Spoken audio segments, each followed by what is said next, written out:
Hello welcome back to my YouTube channel. ಏನಂದರೆ ಇವತ್ತು ನಾವು ಊರಿಗೆ ಹೋಗ್ತಾ ಇದ್ದೀವಿ.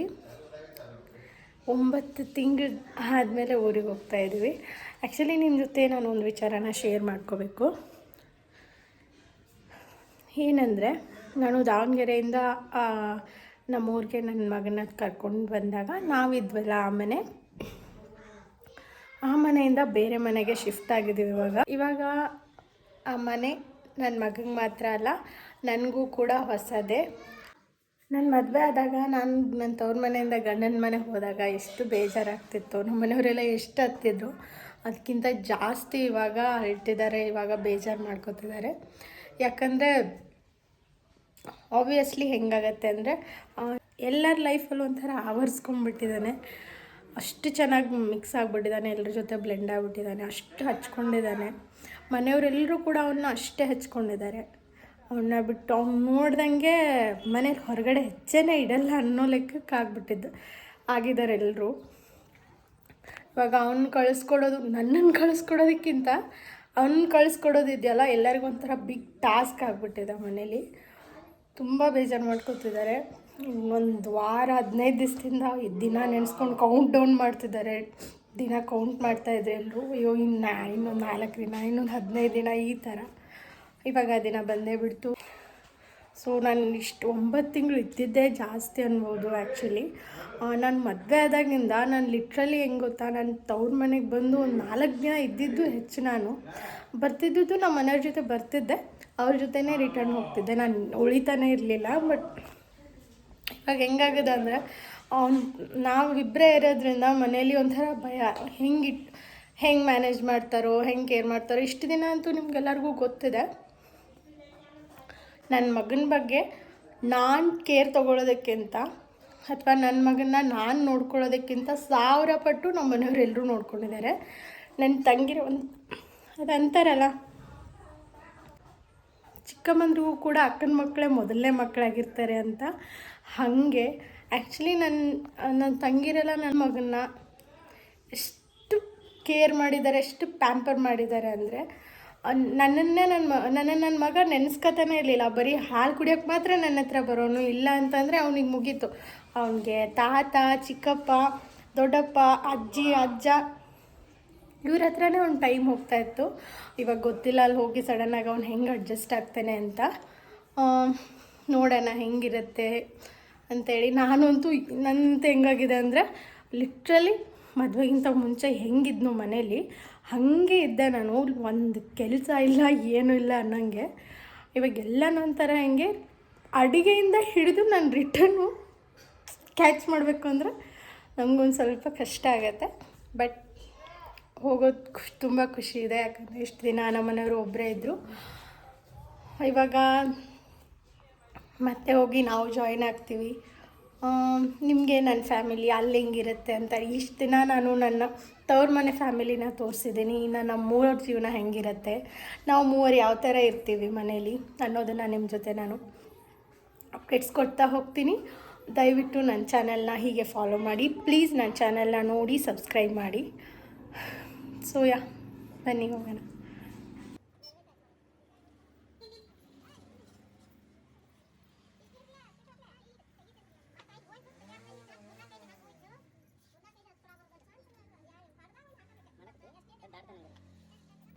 ಊರಿಗೆ ಹೊರಡೋಕ್ಕೂ ಮುಂಚೆ ಬೆಳಗ್ಗೆನೇ ಬಳೆಗಾರ್ತಿ ಬಂದಿದ್ದರು.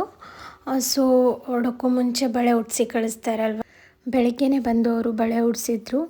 ಅದಾದಮೇಲೆ ನಾನು ರೆಡಿ ಆದೆ ಹೋಗೋಕ್ಕೆ. ಆಲ್ಮೋಸ್ಟ್ 11:30 ಆಗಿತ್ತು. ಬೇಗ ಹೋಗಬೇಕು ಅಂದರೆ ಎಲ್ಲರೂ ಅಳೋದು ಕರೆಯೋದು ಇದರಲ್ಲೇ ಟೈಮ್ ಹೋಯಿತು. ಬೇಗ ಹೊರಡೋಕ್ಕಂತೂ ಆಗಲಿಲ್ಲ. ಸೊ ಬಿಸಿಲೇ ಆಯಿತು ಹೊರಡೋಕ್ಕೆ. 11:30 ಆಗಿತ್ತು. ಸೊ ನೀವು ಇಲ್ಲಿ ನೋಡ್ಬೋದು, ನನಗೆ ಮಡ್ಲಕ್ಕೆ ಹಾಕ್ತಿದ್ದಾರೆ ನನ್ನ ಚಿಕ್ಕಮ್ಮ. ಈ ಟೈಮಲ್ಲಿ ಸಿಕ್ಕಾಪಟ್ಟೆ ಎಮೋಷ್ನಲ್ ಆಗಿಬಿಟ್ರು ಎಲ್ಲರೂ. ಹೆಣ್ಮಕ್ಳ ಜೀವನನೇ ಈ ಥರ ಅಲ್ವಾ. ಒಂದು ಸಲ ಮದುವೆ ಮಕ್ಕಳು ಅಂತ ಆದಮೇಲೆ ನಮ್ಮ ಮನೆಗೆ ನಾವೇ ಅತಿಥಿಗಳಾಗೋಗ್ಬಿಡ್ತೀವಿ. ಎಂಥ ವಿಪರ್ಯಾಸ ಅಲ್ವಾ. ಮಡ್ಲಕ್ಕೆ ಹಾಕೋಕ್ಕೂ ಮುಂಚೆನೇ ನಾನು ಅಕ್ಕಪಕ್ಕದವ್ರು ಎಲ್ರಿಗೂ ಹೊರಡ್ತಿದ್ದೀನಿ ಅಂತ ಹೇಳಿ ಬಂದಿದ್ದೆ. ಮಡ್ಲಕ್ಕೆ ಹಾಕ್ಸ್ಕೊಂಡು ಬಂದಮೇಲೆ ನಮ್ಗೆ ಹಾಕಿರ್ತಾರಲ್ವ ಆ ಮಡ್ಲಕ್ಕೆ ಸೋದ್ರ ಮಾವ ಇಸ್ಕೋಬೇಕಂತೆ. ನೀವಿಲ್ಲಿ ನೋಡ್ಬೋದು, ನಮ್ಮ ಅಕ್ಕ ಕಾಲಿಗೆ ನೀರು ಹಾಕ್ಬಿಟ್ಟು ಬಾಯಿಗೆ ಸಕ್ಕರೆ ಹಾಕ್ತಿದ್ದಾರೆ. ಅದಾದಮೇಲೆ ಅವೇ ಮಡ್ಲಕ್ಕಿನ ನಾನು ನಮ್ಮ ಮಾವನ ಹತ್ರ ಹಾಕಿದೆ. ಸಡನ್ನಾಗಿ ಮದುವೆ ಆಗಿ ನಾನು ಹೊಸದ್ರಲ್ಲಿ ಸೀರೆ ಉಟ್ಟು ಹೋಗ್ತಿದ್ನಲ್ಲ, ಆ ದಿನ ನೆನಪಾಯಿತು ನನಗೆ. ಆವಾಗಲೂ ಕೂಡ ಇದೇ ಥರ ಎಲ್ಲರೂ ಹತ್ತಿದ್ರಲ್ವ. ಸೊ ಆ ಕ್ಷಣ ಮತ್ತೊಂದು ಸಲ ಮರುಕಳಿಸುತ್ತೆ. ಅಂದರೆ ಅದು ಡೆಲಿವರಿ ಆದಮೇಲೆ ಹೋಗೋ ಟೈಮಲ್ಲೇ ಇರಬೇಕು ಅನಿಸುತ್ತೆ.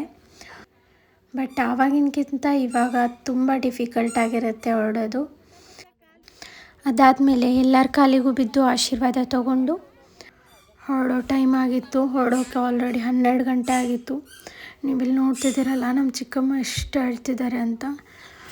ಆ್ಯಕ್ಚುಲಿ ಕಂಟ್ರೋಲೇ ಆಗಲಿಲ್ಲ ಕೊನೆಕ್ಷಣದಲ್ಲಿ. ಒಳಗಡೆ ಎಲ್ಲರೂ ಹತ್ತಿದ್ರು, ಹೊರಗಡೆ ಅಳಬಾರ್ದು ಅಂತ ಅಂದ್ರೂ ಈ ಥರ ಕಂಡೀಷನಲ್ಲಿ ಯಾರು ಅಳಲ್ಲ ಹೇಳಿ.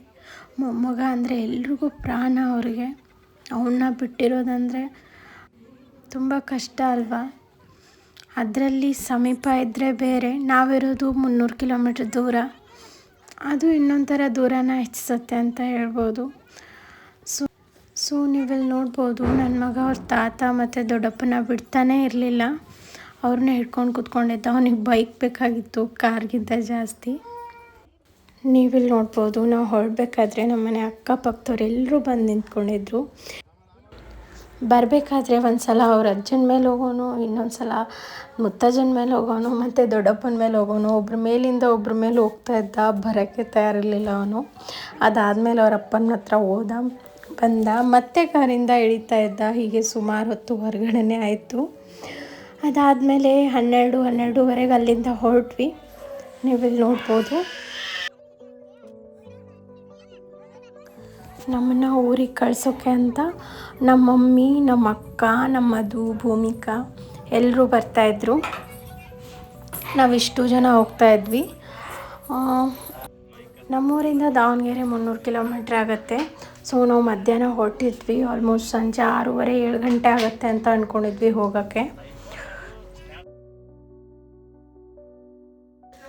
ನಿಮಗೆಲ್ಲ ಈ ಪ್ಲೇಸ್ ಗೊತ್ತೇ ಇರ್ಬೋದಲ್ವ, ನಮ್ಮ ಬೆಳಗಾವಿ. ಅದೇ ಅಲ್ಲಿ ಕಾಣಿಸ್ತದೆ ಅಲ್ಲ, ಅದು ಸುವರ್ಣ ವಿಧಾನಸೌಧ.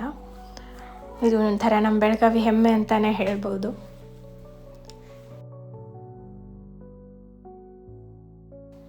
ಅವನಿಗೆ ಹೆಂಗೆ ಅಂದರೆ ಕಾರಲ್ಲಿ ಹೋದ್ರೂ ಗದ್ದಲ ಇರಬೇಕು. ಅವನಿಗೆ ಮುಂದೆ ಕೂತ್ಕೊಂಡ್ರು ಹಿಂದೆ ಇಂಕಿ ನೋಡ್ತಾ ಇದ್ದ. ಅವ್ನಿಗೆ ಎಂಟರ್ಟೈನ್ಮೆಂಟ್ ಮಾಡೋಕ್ಕೆ ಎಲ್ಲರೂ ಇದ್ರಲ್ವ, ಅದಕ್ಕೆ ಹಿಂದೆ ಜಿಕ್ಕೊಂಡು ಹೋದ.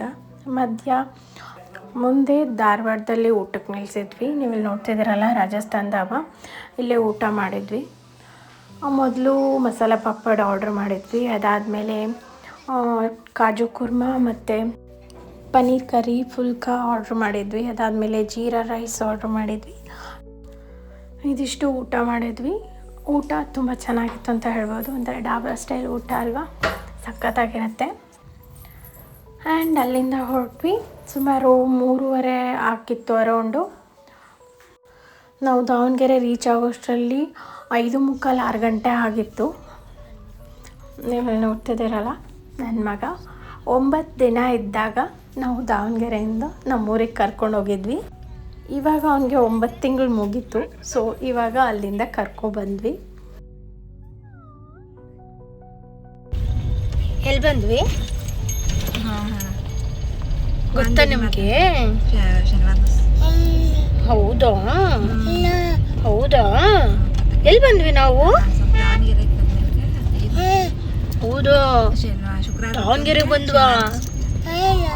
ಸೊ ಇವಾಗ ನಮ್ಮ ಮನೆ ನನಗೂ ನನ್ನ ಮಗನಿಗೂ ಇಬ್ಬರಿಗೂ ಹೊಸದು. ಯಾಕಂದರೆ ಮನೆ ಶಿಫ್ಟ್ ಮಾಡಿದ್ದೀವಿ. ಸೊ ನಾನೊಂಥರ ಎಕ್ಸೈಟ್ ಆಗಿದ್ದೆ, ಯಾಕಂದರೆ ಹೊಸ ಮನೆ.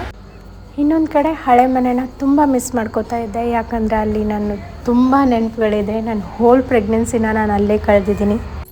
ಮನೇಲಿ ಯಾರೂ ಇಲ್ಲದೆ ಇರೋದ್ರಿಂದ ನಮ್ಮ ಅಕ್ಕನೇ ಆರತಿ ಎತ್ತಿ ಒಳಗಡೆ ಕರ್ಕೊಂಡ್ರು. ಸೊ 9 ತಿಂಗಳು ನಮ್ಮ ಮನೆಯವರು ಒಬ್ಬರೇ ಇದ್ದಿದ್ದರಿಂದ ಮನೆ ಕಂಡೀಷನ್ ಹೆಂಗಿತ್ತು ಅನ್ನೋದನ್ನು ನಾನು ನಿಮಗೆ ಮುಂದಿನ ವ್ಲಾಗಲ್ಲಿ ಶೇರ್ ಮಾಡ್ತೀನಿ. ಸೊ ಇದಾಗಿತ್ತು ನನ್ನ ಇವತ್ತಿನ ವ್ಲಾಗ್. ನನ್ನ ಈ ವ್ಲಾಗ್ ನಿಮಗೆಲ್ಲ ಇಷ್ಟ ಆಗಿದ್ರೆ ದಯವಿಟ್ಟು ನನ್ನ ಚಾನಲ್ನ ಶೇರ್ ಮಾಡಿ, ಲೈಕ್ ಮಾಡಿ ಮತ್ತು ಸಬ್ಸ್ಕ್ರೈಬ್ ಮಾಡಿ. ಮುಂದಿನ ವಿಡಿಯೋದಲ್ಲಿ ಮತ್ತೆ ಸಿಗ್ತೀನಿ. ಅಲ್ಲಿವರೆಗೂ ಟೇಕ್ ಕೇರ್.